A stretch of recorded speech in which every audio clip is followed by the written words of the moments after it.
Hello everybody! Today I'm going to be drawing my book characters in cultural clothing based on the ethnic backgrounds that I've taken inspiration from in my writing.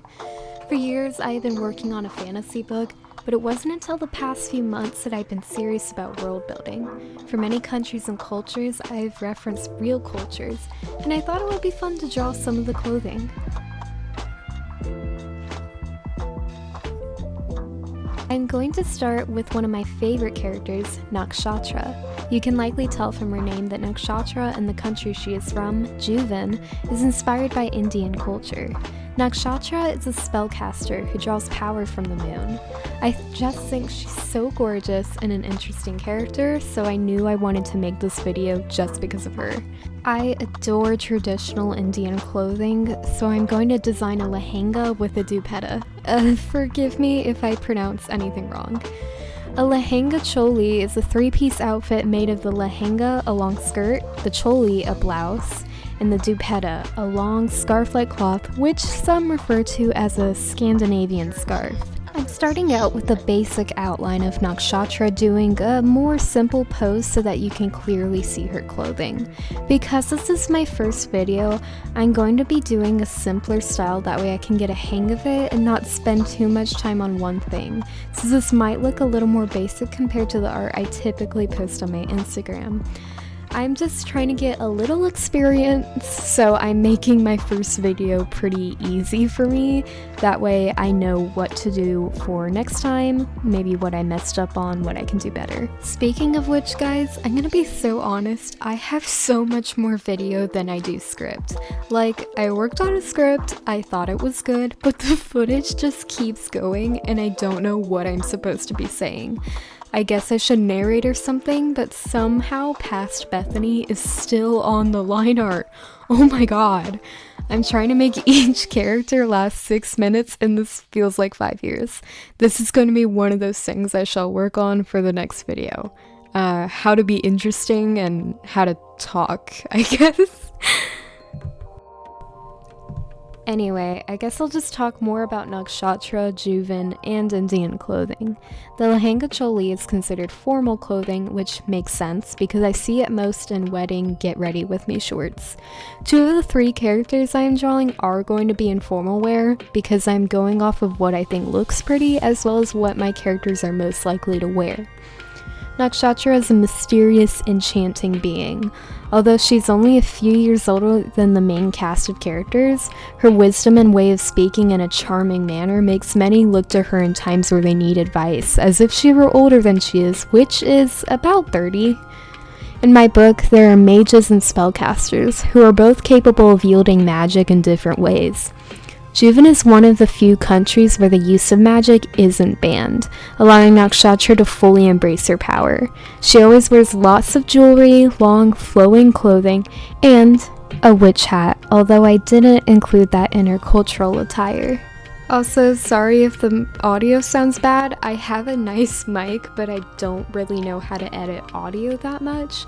So again, one of those many things I'm gonna have to work on, and also I don't know how far I'm supposed to be from the mic, so sometimes it's gonna sound really awful. And it's just a part of that emergency rations charm we all love. I'll give a little excerpt from my book to give a better description. She was tall, her pointy hat and silver heels adding on even more unapologetic height. Long waves of cyan and aquamarine hair cascaded to her waist like a flowing waterfall. She was the perfect mix of soft and sharp features, with a plump build and round jawline, but hawk eyes so bright blue that they were practically glowing, and high cheekbones. White eyeliner sat under her thick, dark eyelashes, matching her white lipstick and the stars that freckled over her cheeks and aquiline nose, contrasting against her brown Juvan skin. Nakshatra is one of my favorite characters. She isn't a main character, but she is there in times of need to offer advice or a snarky quip. Or to flirt with her favorite guard, Stella, who is too awestruck by the spellcaster to ever admit her feelings. But she doesn't need to. Usually, it's written on her face. At this point, I'm redoing the rendering of her hair because it looked a little off to me. I desaturated the base color a little bit with a layer of gray on top, and now the pink lighting is showing up a bit better. My art process, like I imagine it is for many people, is a long test of trial and error. I make a sketch, fix it, draw the line art, fix it, then color and render, which takes around a million more mistakes and corrections. But art is a journey, not the destination, even if both are bad. Of course, because nakshatra is close to the moon and stars, I had to give the fabric some glittery star embroidery. If I weren't lazy, I would have scattered dots around the skirt and drawn lines in between to create constellations, which I've done when my motivation had been higher. Unfortunately, I wasn't feeling super good at the time of making this, and I kind of feel like that shows in the art. This video idea had been really exciting to me when I first started, but at this point, I'm losing that spark. That's something that's just gonna happen for people in the creative space. So I don't really like this piece. I'm hoping that the next two will be better, and maybe one day I'll come back to this one and do it again, like one of those yearly videos where they revisit old content and kind of remake it. Here, I'm finishing up the final details of the dupatta. I've made the coloring a sheer layer over the rest of the clothing to mimic the look of some dupattas I've seen. I'm just doing a basic 2-color background to establish lighting, but not take away from the actual drawing. With that, I'm just about done. I'm shading in all of her jewelry, which in Nakshatra's case is a lot. She likes to be jingly and blingy. After that, I alpha lock the line art layers to color in the lines. I can't stand the harshness of my line art until this point, but I save it for last so that I can properly match the rendering. Finally, I am finished.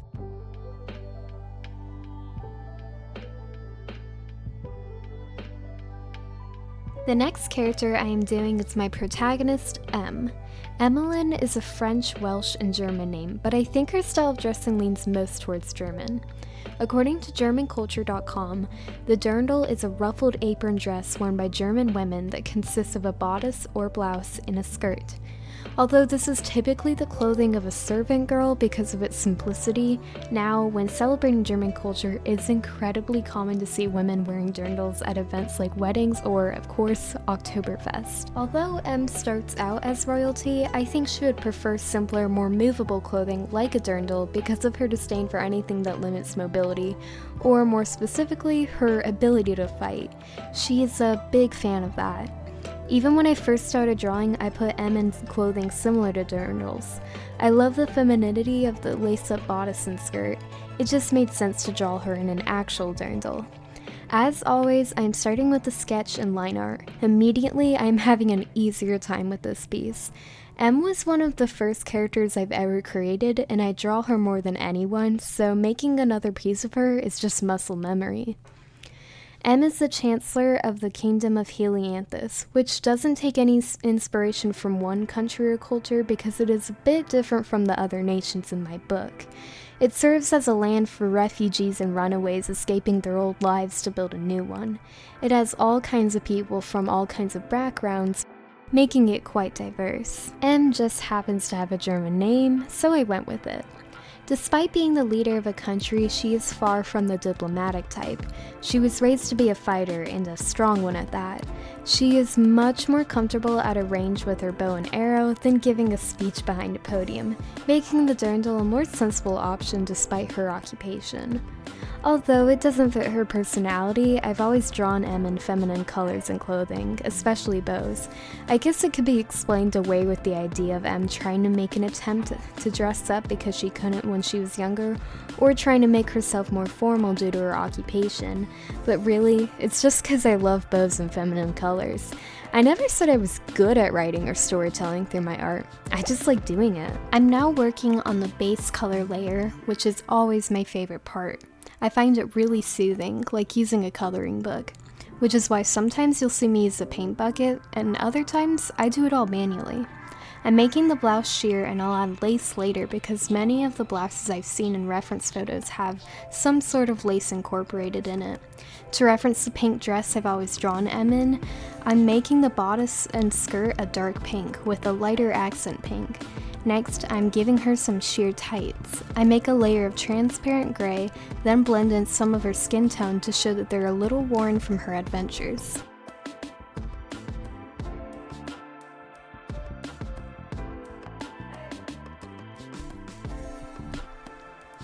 Now, it is time to begin coloring M's hair.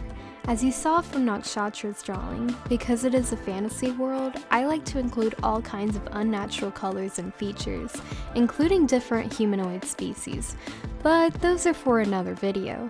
M's true hair color is a lagoon shade of blue, and since she was a preteen, she had been dyeing it in different colors with each new identity she took on. She uses magic dyes brewed by spellcasters, and the purple had just begun to fade at the tips of her hair when the book began, creating a new look for her that she keeps for most of the series. I'm now working on the smaller details. The pink bows and lace, the buckle at her belt, and I'm redoing her mouth because I didn't quite think the first one was right. Besides, M frowns much more often than she smiles. Once I've done this, I draw her eyes, which is always fun for me. I use a million different clipping layers of varying opacities to try to bring life into them with shadows, reflections, and highlights. With that done, I finish the rest of the base coloring of her lace-up combat boots, and it is time for the scariest part, rendering.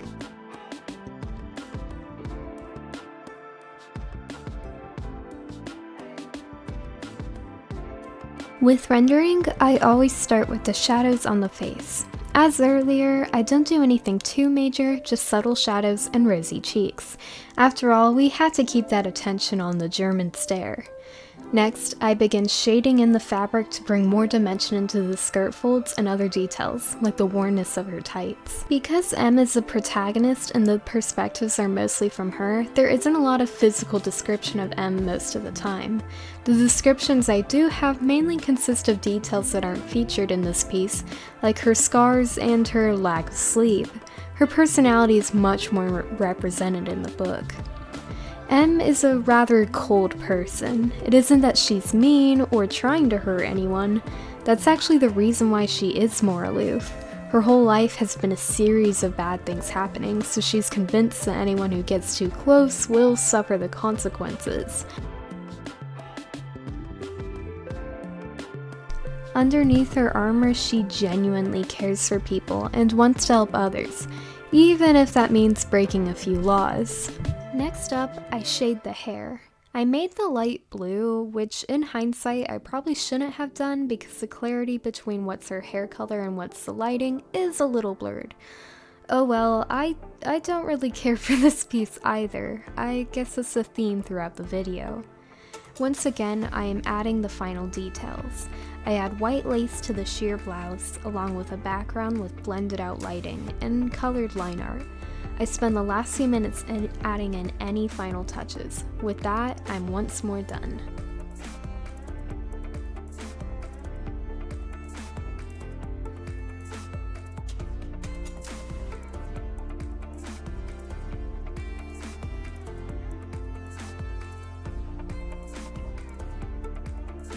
Malik is the character who has gone through the most changes over the years of my writing. What was once a stereotypical white guy named Jake is now a half-Muslim, charming baron who prefers playing the guitar in his room to filling out royal paperwork. After witnessing videos and shows with Muslim weddings, I thought they were really cool looking. I think the clothing, music, and dancing is beautiful, so I chose to give Malik a formal sherwani. A sherwani is a long coat worn over a kurta. It originates from India during the Mughal Empire, in which Muslims ruled. Although Malik typically wears waistcoats and three-piece suits, I could definitely see him wearing an embroidered sherwani, especially if it's an event that his mother is attending. Malik always tries to dress formally for everyone because of his aristocratic background, so the sherwani is fitting for him. Malik is the second most prominent character in the book, as the leader of the central village, Dragonheart. He's best described as a golden retriever who always worries over everything and has a bit of an explosive temper. Living up to his mother's work puts a lot of pressure on him, especially with the intense political climate in the region. The emperor breathes down his back, noticing every little thing about the village, both good and bad. And he doesn't like it when Malik doesn't play the puppet role he expects from the rest of his government. Malik simply cares for his people and knows right from wrong, which makes him hard to control.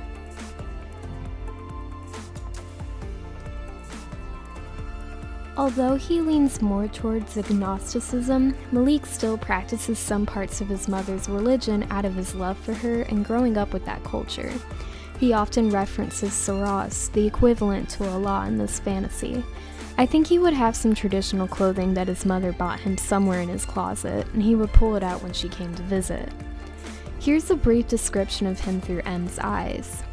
In the silence of the desolate landscape, she finally got a chance to look at him. He was everything she wasn't, and she thought he was beautiful. Where her skin was winter pale, cold but for the rose in her cheeks, his skin was the warm brown of the sun and earth coming together. His large eyes, impossibly infinite, were bright and youthful with twinkles in the russet hue.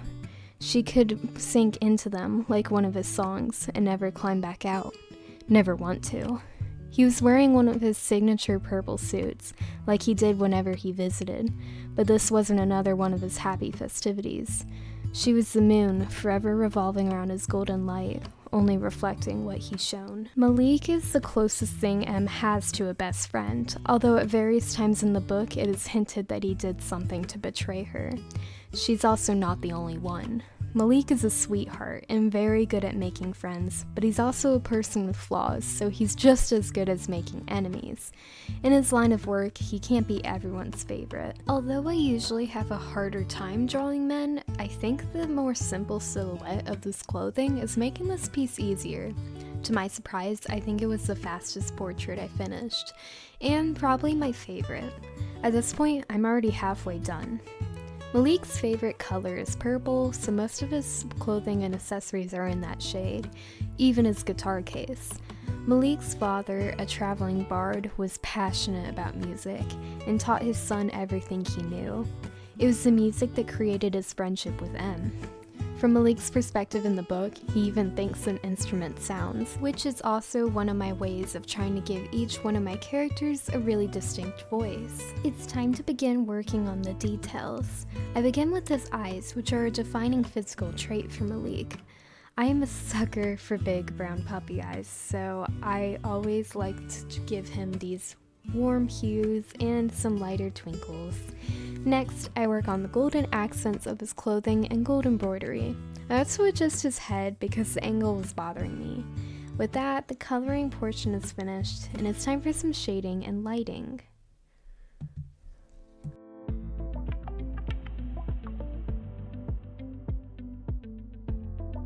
I start with his sherwani, adding shadows to the right side of his clothing with a darker shade of purple. After I draw out the shadows, I blend them in with various brushes. I then erase anything that got blended outside the lines.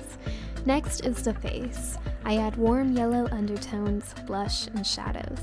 I decided to make the lighting for this piece yellow, so I add the golden glow onto his left side, starting with the fabric and making my way up to his curls. I work more on the shadows on his clothing, face, and hair before it's time for the final touches. Just as the two previous times, I add in any missing details, like some more shadows on his face and the gold pin and buttons. Finally, we've reached the point of coloring in the line art. Switching between highlights and shadows, I eventually finish. I had a really fun time making this video and showcasing 3 beautiful cultures through their clothing. I hope you enjoyed this video, and if you did, please leave a like or share your thoughts in the comments to help me out. Thank you for making it to the end, and have a lovely rest of your day.